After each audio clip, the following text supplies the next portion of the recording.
Salut, c'est Galastix. On se retrouve pour un jeu d'échecs qui n'est vraiment pas comme les autres. C'est un jeu d'échecs tridimensionnel, donc en 3 dimensions. Vous allez voir, il y a plusieurs plateaux. Les pièces se déplacent comme sur une partie d'échecs traditionnelle, mais il y a quelques variations qui sont dues au plateau. De plus, il y a les plateaux d'attaque. Vous allez voir dans la vidéo à quoi ça sert. Je vous explique tout ça maintenant.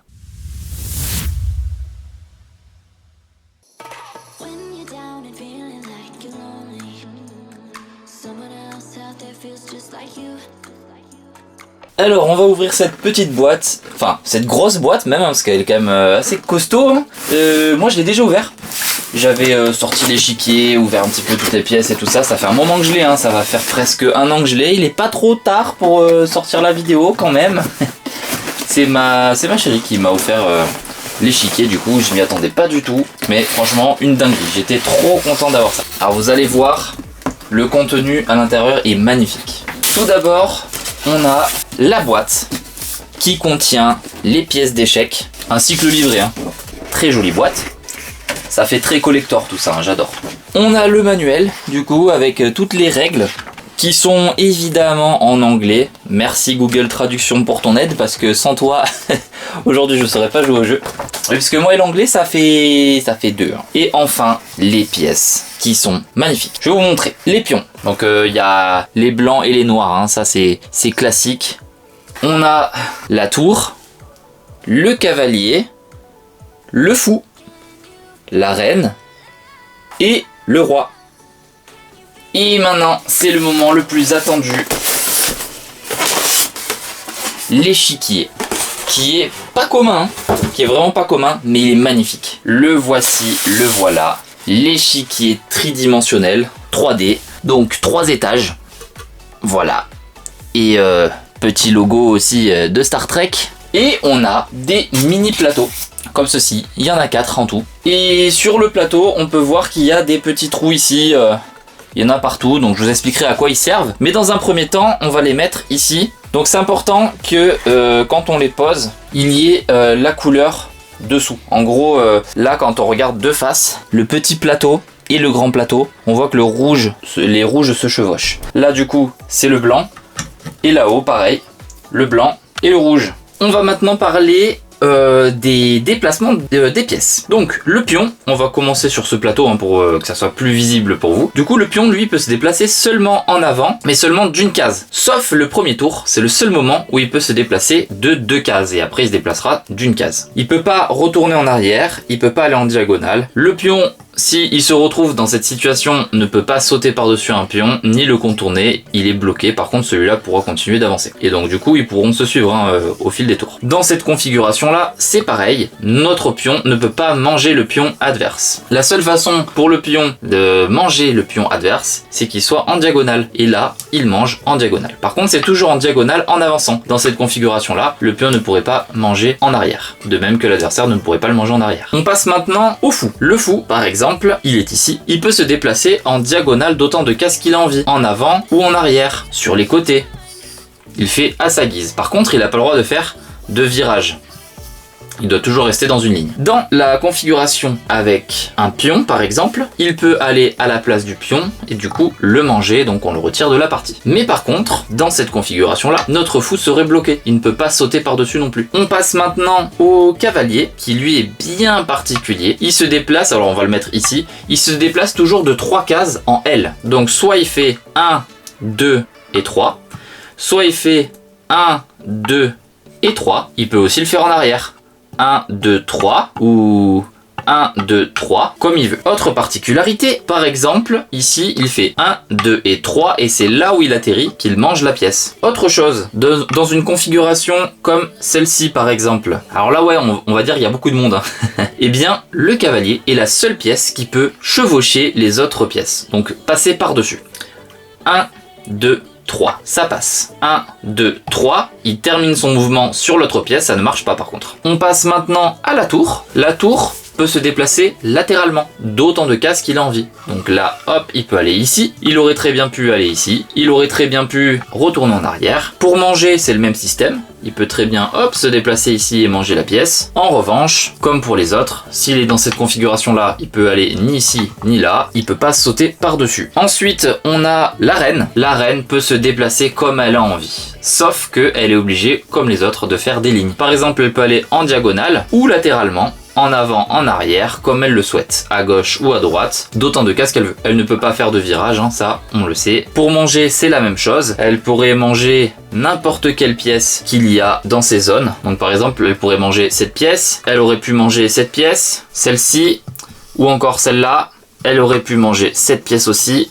Donc, comme vous l'avez vu, elle est très polyvalente, très précieuse. Et ensuite, vous avez le roi. Le roi, quant à lui, peut se déplacer où il a envie, mais il est restreint à seulement une case. Donc il peut se déplacer ici, ici, ici, ici, ici, ici ou ici. C'est pareil, il ne peut pas chevaucher une autre pièce. Donc là, il pourrait pas se déplacer là ou là. Quand il est en échec, il doit obligatoirement se déplacer. Par exemple, là, il y a échec. Donc ici, il n'est plus en échec. Il a la possibilité aussi, lorsqu'il est en échec là, de manger la tour. Comme ça, il est plus en échec. Par contre, attention, dans une configuration comme celle-ci, par exemple, il y aurait 2 tours. Il est en échec. Là, il sera encore en échec. Là, il serait plus en échec. Si par contre il mangeait la tour là, il serait encore en échec. De même que s'il mangeait la tour ici. Donc il peut manger à condition qu'il ne soit pas en échec juste après. On va parler d'un mouvement spécial qui s'appelle le roc. On va le mettre ici pour que vous compreniez mieux, ça sera plus simple. Le roc, c'est que le roi et la tour peuvent échanger leur position à 2 cases. Par exemple, là, on pourrait faire un roc ici. La seule condition, c'est que le roi n'ait pas bougé de toute la partie en fait. Et évidemment, le roi ne peut pas le faire quand il est en échec. Maintenant, on va positionner nos pièces sur l'échiquier. Les pions, hop. Alors les blancs, je sais pas si on les voit très bien ici, je vais peut-être mettre les noirs à la place. Comme ça, on les verra un peu mieux. Hop, on met nos 4 pions ici, dans un premier temps. Pareil pour le côté des blancs. Et là, les 4 pions suivants, on les met sur le plateau du haut. Alors, je vais attendre pour mettre sur les blancs, parce qu'il y a une petite particularité avec les plateaux, qui sont des plateaux d'attaque. Ici, on met les 2 tours. En dessous, on met les cavaliers, qui sont à côté de la tige, qui tiennent les plateaux d'attaque. Entre ces 2 cavaliers, on met les fous. Et ensuite, on met le roi et la reine. Donc le roi est toujours sur sa couleur. Donc là, en l'occurrence, le noir. On va placer les autres pièces de l'échiquier ici.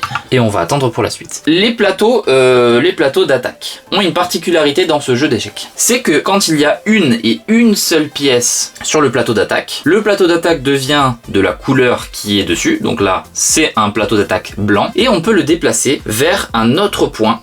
Donc un des angles du plateau. S'il était ici, il aurait pu très bien aller en arrière, aller sur le côté, ou aller même en dessous. De même qu'ici, il aurait très bien pu aller ici, ici, en dessous, ou remonter. En revanche, on peut pas partir en diagonale. Par exemple, on pourrait pas aller là-bas. Autre chose avec le plateau d'attaque, c'est qu'on peut très bien le faire changer de point, mais à 180 degrés. C'est-à-dire que là, ce point-là se retrouverait ici, mais sur cet angle-là. Donc hop, on tourne notre plateau d'attaque. Et on le positionne comme ceci. Voilà toutes les possibilités qu'il y a avec les plateaux d'attaque. On va maintenant poser le reste de nos pièces d'échecs et on va voir comment se déplacer sur ce plateau d'échecs tridimensionnel, parce que on a vu tout à l'heure les règles de base sur un plateau d'échecs standard, mais là, comme il y a des étages, ça diffère. Eh bien, on va commencer avec les pions blancs. Par exemple, je vais me déplacer de 2 cases ici. Donc jusque là, tout à fait normal. Si vous êtes un accro des échecs, vous connaissez parfaitement vos déplacements et vos placements sur l'échiquier. Mais là, la particularité, c'est que par exemple, si je m'étais déplacé d'une case, j'aurais très bien pu me mettre ici. Pourquoi ? Parce que là c'est blanc et là c'est blanc, et qu'elles se chevauchent. Si on est vraiment pile au-dessus, donc là avec la caméra on est un peu décalé, et puis de toute manière, l'échiquier en lui-même est un petit peu décalé aussi, mais on voit que normalement ils sont alignés. De même que pour les rouges. Donc c'est toujours 2, 2, ici 2 avec 2. Et là par contre c'est 1, sur les plateaux d'attaque c'est seulement 1. Donc ces cases sont considérées comme étant à l'extérieur. D'accord ? Pratique pour tout ce qui est en diagonale, hein. Par exemple la reine, ici elle peut se déplacer en diagonale, donc sur cette case, etc. etc.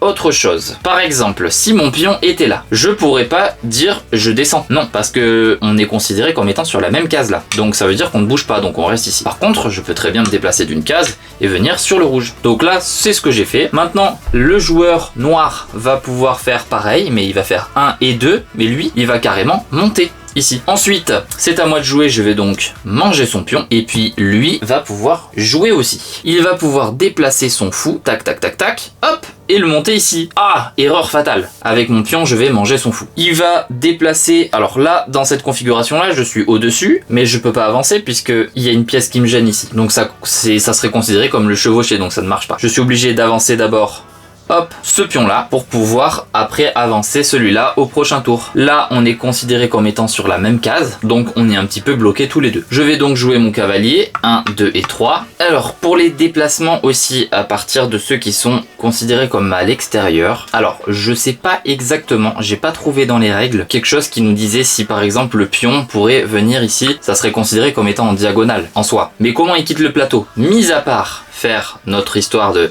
hop, 180 degrés. Dans ce cas, le pion pourrait avancer. Mais en dehors de ça, je sais pas si c'est autorisé de le mettre en diagonale. Alors pour les autres pièces, ça ne se pose pas la question parce que la tour, une fois que c'est un peu vide par ici, elle peut très bien venir ici et puis après venir ici. Donc du coup, elle se retrouverait en dessous et puis après, elle pourrait faire sa vie tranquille. Pour la reine, c'est pareil avec les diagonales et tout ça. Ce pion-là, voilà, pas de souci. Mais c'est sur ces deux pions-là où je n'ai pas la réponse. Je ne sais pas du tout. À vérifier. Si quelqu'un le sait, d'ailleurs, mettez-le dans les commentaires, ça serait top de pouvoir savoir ça. Du coup, vous avez vu un petit peu le principe du jeu. Je vais pas jouer plus longtemps, hein. Vous avez vraiment compris le concept, hein. On n'oublie pas, par exemple, voilà, dans cette configuration là, par exemple, hop, admettons, ma tour pourrait très bien, enfin la tour de l'adversaire pourrait très bien venir ici, tac, et manger directement le pion, hein, puisque il se déplace, voilà, d'autant de cases qu'il veut sur 3 dimensions, voilà. C'est tout pour aujourd'hui. C'est la fin de cette vidéo. J'espère que ça t'a plu et n'hésite pas à m'écrire en commentaire si j'ai oublié des petites choses, si même tu as des questions et j'y répondrai dès que possible. Sur ce, c'est le moment de se dire à la prochaine. Ciao ciao.